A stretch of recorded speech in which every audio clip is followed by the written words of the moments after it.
Well, Toby, it's that time of year again. The holiday season is upon us. It can be tricky finding the right gifts for the angler in your life, especially if you're trying to run around to a bunch of different websites and shops. Well, the good news is the Surfcaster is the solution, and they have all the gear surf fishermen need. For gifts this season, they also offer apparel, books, and more starting at just $10, and this includes gift certificates. They also offer personalized assistance from a real person, no AI or chatbots here, and they will point you to some great ideas and exclusive products. So if you're building out the holiday wish list already, the Surfcaster is your one-stop shop. Find it all at thesurfcaster.com or stop by their local brick-and-mortar store in Darien, Connecticut. The New Jersey Death Machine. The Skinner Special? The Pencil Popper. That is the theme, the subject of today's episode of the Surfcast Podcast. I'm sure as always, we're going to go a few directions we didn't plan on it, but we got a couple of primary items that we want to discuss today about the pencil popper, as you all know it in the surf. It can be a very divisive lure for sure. Some love it, some hate it. Some don't understand what all the fuss is about it. So maybe we'll get into a little bit of those items today. Hopefully, that's obviously the goal. Yeah, for such a simple lure, it is fairly controversial. And I mean, to throw our hats in the ring, you and I have all kinds of feels about it and different feels about it. And for something that's so, or at least, see, I'm already doing it. Something that's seen as so simple, throw it out there, whip it. It's interesting how much ire it can raise, or adoration, love or hate, it can raise in terms of a plug. So there's so much to talk about with the pencil popper for sure. And like you said, we're just picking out couple of random important things, and we're just going to riff on it for sure. Yeah. It's funny, I before you didn't, I was thinking too, it's probably the least used plug in my arsenal that I can't live without. Which is kind of an interesting, wow. piece. If I couldn't have the pencil popper in it all anymore, I would feel a little lost, even though there might be seasons that pass where I don't use it.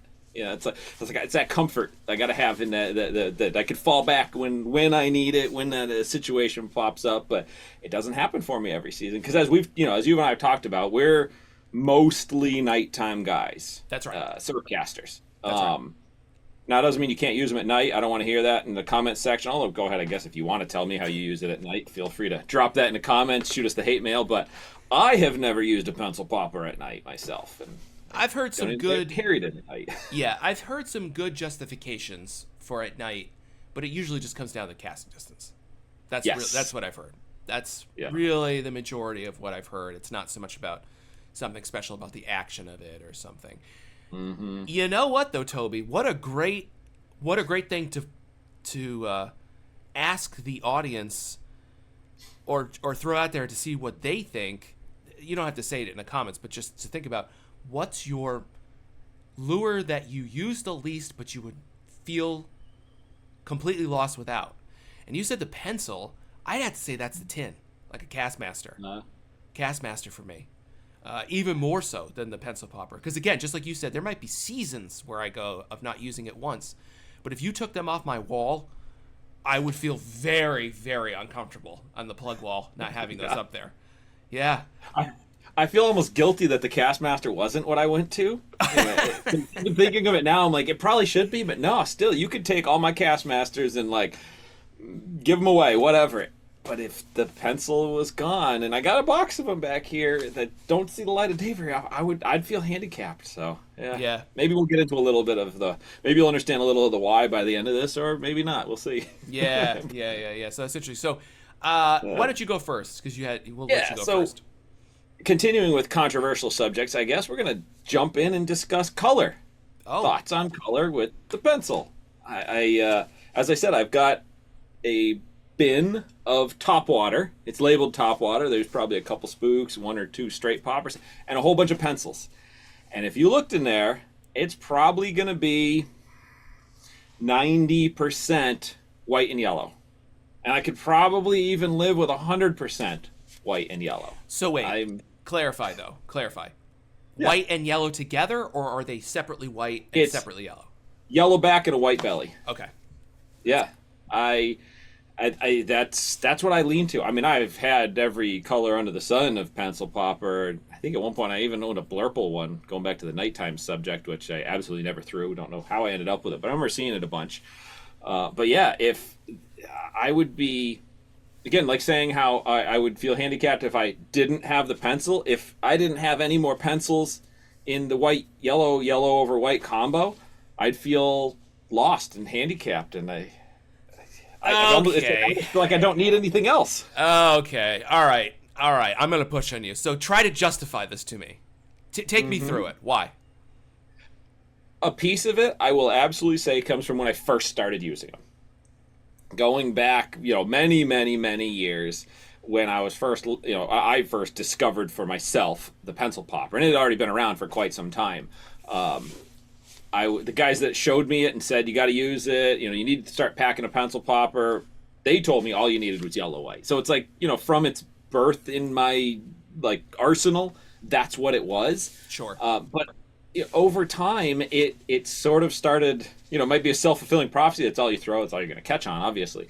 But when I would alter it up and try other colors, a blue over white, a redhead white body, redhead yellow body, all white. All white was a acceptable secondary, but never seemed to do as well. I just always had the success on the yellow over white. Like, it was, if I was going out with pencil poppers, if I knew I was going to fish daybreak, I'd pack probably 2 yellow over white and maybe throw a white in just in case, but it's not going to look any damn different out there. One or the other, really. The fish aren't going to see the difference. I mean, it's like we've talked about it, and it probably doesn't matter 1% as much as we all put into it, for sure. But that's where my comfort is. It's that yellow over white, and I'd be happy. So I think that's interesting because, going back to an episode we just did, you talked about how important the history of surf casting is and how important legacy stuff is and all of that. It feels a little bit like there's a flavor of that in here. The old timers told you, sort of, and that's what you picked up, and this is the way we pencil popper, and that you kind of go with it, right? Is there a little bit of that in there? Oh yeah, it's certainly. I mean, that weighs in perhaps more so than it really needs to in a lot of my fishing. But I've fished. Let's just say times when I fished, not blowing up a spot by any means, but the canal. All right, it's there's mackerel in the canal. Like, a lot of guys, all they need is every plug in their surf bag is mackerel colored, and I would throw mackerel pencil poppers and then not catch anything and slap on it yellow white and bam, I'm hooking up. That happens so many times. Again, a somewhat limited experience because it's not like I was ever a canal rat by any extent of imagination, but it happened enough again where I stopped bringing the mackerel stuff. It was yellow white pencils, and my plugs, I would just go white. It was all I felt I need. Listeners, lest you think or need any better example of how serious we are about spot burning and not giving spots, when Toby's worried about saying the Cape Cod Canal, that should give you some inclination of how serious we take spot burning. So that was great. That was great. So my other question is, we often talk about, I'm trying to think of a way to phrase this. We often think about and talk about confidence and how important confidence is in our lures. And that if you're confident in plug X and I'm confident in plug Y, and we can figure out how to sort of work them with the water in front of us, we can probably do equally well, even if they're potentially a little bit different. But I don't know if you talked about the podcast, but I talked about this many times, how if you've got a darter and you've got a good swimming needle, and you're really confident with the other, and they sort of are similar, you could probably equal each other in a lot of cases, in some cases, etc. And we see this all the time because you find out angler whatever was on to the same sort of bite you were. This doesn't happen so much anymore, but they were on the same bite as you were at some spot fishing a darter, and then you were fishing a needle, right? I'm thinking about a place like Montauk. Oh, we were on the same bite. Oh, you were catching him on this, I was catching him on this, and then you do the same, But confidence for me is often also synonymous with the placebo effect, which is that you think it does something but doesn't do anything at all. But that can still be extremely powerful. It can still make you work it longer, stay out longer. Do you think that that's a little bit in play here? with the white and yellow, or do you really think there's something to it? I debate it in my mind just how much, and obviously in this scenario, I'm thinking into daylight conditions, or a little bit more so there's a visual aspect of the strike. The piece of it is in there more than nighttime. Absolutely. And I've spent time, snorkeling, looking at plugs and things, and doing surface stuff. I actually did an article with Mike Lapp 2 years ago where we dissected plugs underwater, and he took some really interesting photography of different plugs swimming through the water. And I forget what the phenomenon is, but you actually see a mirror image of you can see the back of the plug from below because it reflects. And there might be a piece of that too then with a yellow-backed pencil popper, and talking in this case, that maybe it does stand out a shade enough different from the skyline. Maybe there is something there. So but these could also just be things that a narrative I've written in my brain to justify in my heart that I'm not doing something that's just stupid, and I got to justify what I'm doing. So these are the pieces I look to. So maybe there is a little something, or maybe, like I said, I'm just grasping for straws, and that's what I found. The good news is that yellow over white is a pretty easy thing to find. Versus, if you were like, no, they've got to be blue macro patterned, and I'm telling you, that's the thing. Then you'd be screwed, right? Then you'd be screwed. So at least there's that. Though, I'm thinking as you're saying this, and I have no justification for this all, and I haven't really thought about it very much, but I'm going to throw it out there because I think that it fits within this. When I buy a cotton cordell pencil popper, I usually buy the chrome one. Why do I do that? I have no idea. I honestly, it's the ones that I had. They were some of the first plugs I ever had. I know Skinner uses them. That was after I bought many. I've never bought many pencils. We'll just call it several. And I don't have a single chrome plug of any topwater. I don't have any topwater daytime stuff besides a tin. I have some. We've talked about reflective chromey stuff at night. Actually, we talked about that more than a year ago. But if they have a bone cotton cordell, I'll buy it. I won't buy a black. I'd go right past that. But I end up buying the chrome. I don't know. I don't even feel that like overly confident in it. It's just what I do. So I don't know. Again, I'm just pointing out the fact that I'm making a color choice based on virtually nothing. So it's a lot worse than you making a color choice based on a little bit of something. So all joking aside, there's actually something that really does matter. And I think we both can really, really agree that how you work the pencil really matters versus, the color pales in comparison. It's not even. Was that a pun? I think I just did a pun. The color pales in comparison to how you work the lure.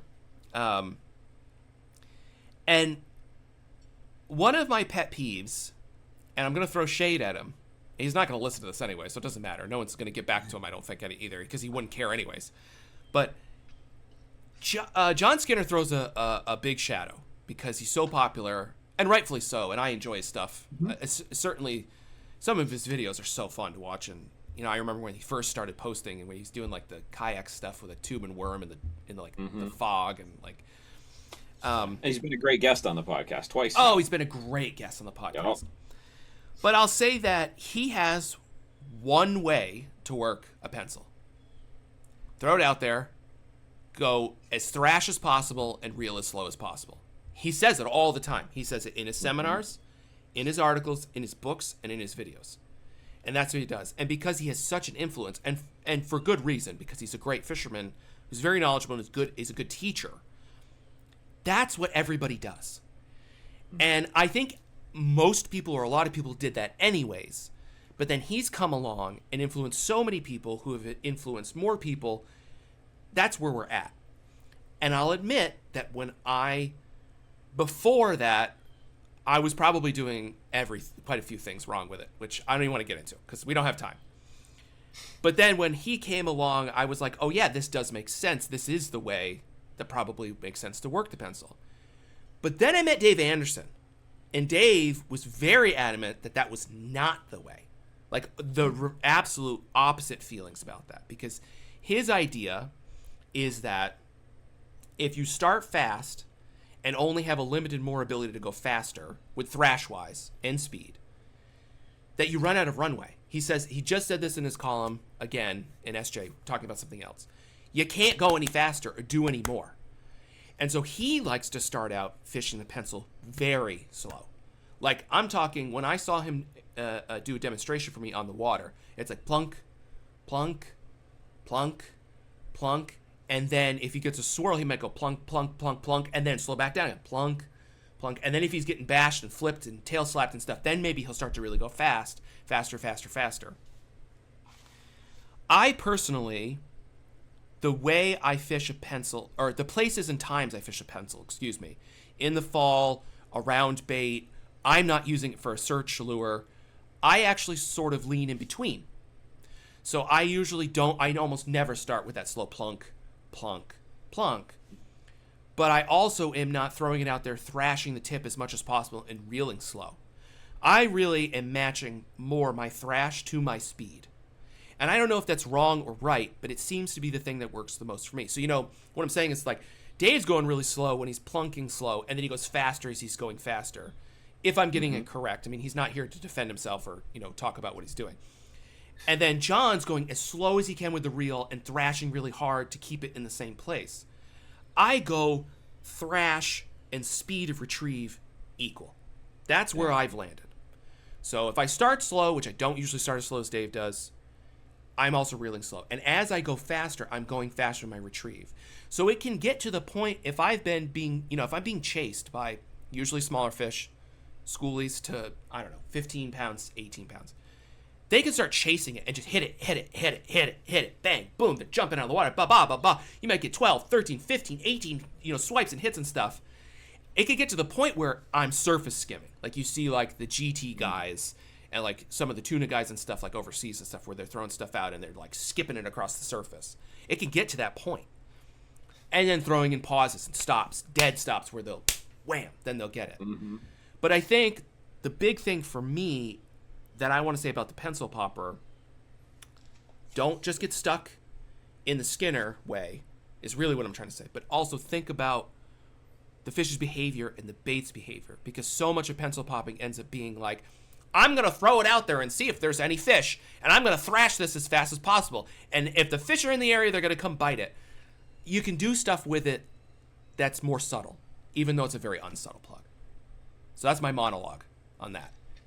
Yeah, no, it's funny. As you were describing Dave's presentation, his retrieval method on it, I'm thinking it through. That's definitely the way that I lean with them. I start it slow. I start it slow on the, like I call it, the forward progression. I try, when it lands, I kind of go back to my freshwater days, throwing a Rapala, as they're supposed to be said, where it splashes, and as long as it's not a quick sinker, it stays near the surface. I try to give it like a minute, not a minute, time, but I give it a moment for it to kind of like relax. And if anything's around, the thought is they'll see it and maybe be attracted versus hitting and starting going. So it'll give it that moment, and then I'll start a slow movement. I'm envisioning. I always try to figure out, let's just say a fish saw my plug land. How is it going to interpret? Putting way more smarts into the fish than they deserve, obviously. How did that happen? I'm thinking, a fish dropped out of a seagull or an osprey's talons and it landed and it stunned for a second, or it got smashed by another bass and it stunned for a moment. So I'm kind of envisioning it stunned, and then it's kind of doing this like, what's going on? If someone came up, punched me in the face, and I started walking, I'm not going to run away. Like, you're kind of dazed. So like that's how I start my pencil retrieve, and I start it going, and I will absolutely alter, like speed up if something swirls. I'll try to give it a quick up and then a stop. Almost in that same case, I'm thinking like it ran and then ran out of energy, and it's resting for a moment. But I also mix those in. So I think, like you were saying, if nothing's on it, as sort of like trying to get a trigger, quick, stop, slow. Yes. But I always revert back to slower, both of forward momentum, progress through the water, so my retrieve, and the slapping action. I try to slow it down. I try not to go too far. And every time I'm throwing a pencil, actually any top water, I immediately flash back to one afternoon. I must have been, I was probably 11 or 12 years old, and I remember I was throwing top water, and we had stripers blitzing in front of us. So I was throwing off a jetty, and some random dude, didn't know who he was, don't remember nothing other than what he said. He looked at me, he's like, slow your top water down. You don't want to catch the bluefish. And like that just always comes back in, and it makes, all right, slow it back down and gain your control. Like I get all excited and I'm going too fast, slapping it, retrieving it, and every single time to a moment that pops in my head. That dude is sitting there and he lives in the back of my head, and he's always I remember what he looks like, or what I recall, or I think he looks like anyway, on the rocks, the whole thing. So that's why I go up as they're attacking or nothing's happening, but I always revert back. I never hit a point. I guess sort of kind of like what Dave was saying, like you can't dial it back if you hit your governor, you maxed out your speed. So I'm always dialing it back. So I always in my pocket have the speed to add back into it. That's exactly right. And I think that's exactly what I feel too. I think the point of this latter section of the podcast, as we're approaching the close of the episode, really is that the pencil has this reputation, like Bill Wetzel's New Jersey Death Machine, of being this mindless robotic thing that you just throw out, and then you start thinking about what breakfast sandwich you're going to get, or what the night tide's going to do, or is your wetsuit going to be dry in time, etc. But really, there are important factors to consider, and you should be thinking about your presentation of this lure as carefully as you would any other.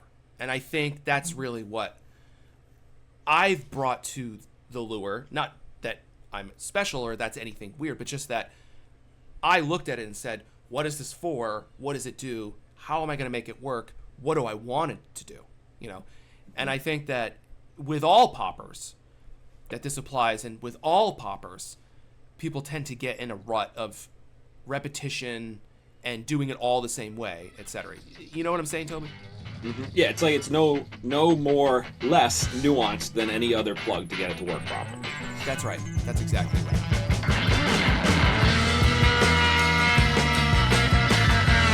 This has been a weekly edition of the Surfcast Podcast. You can find out more about the podcast at surfcastpodcast.com, or definitely check us out on social media, Facebook, Instagram, at the Surfcast Podcast.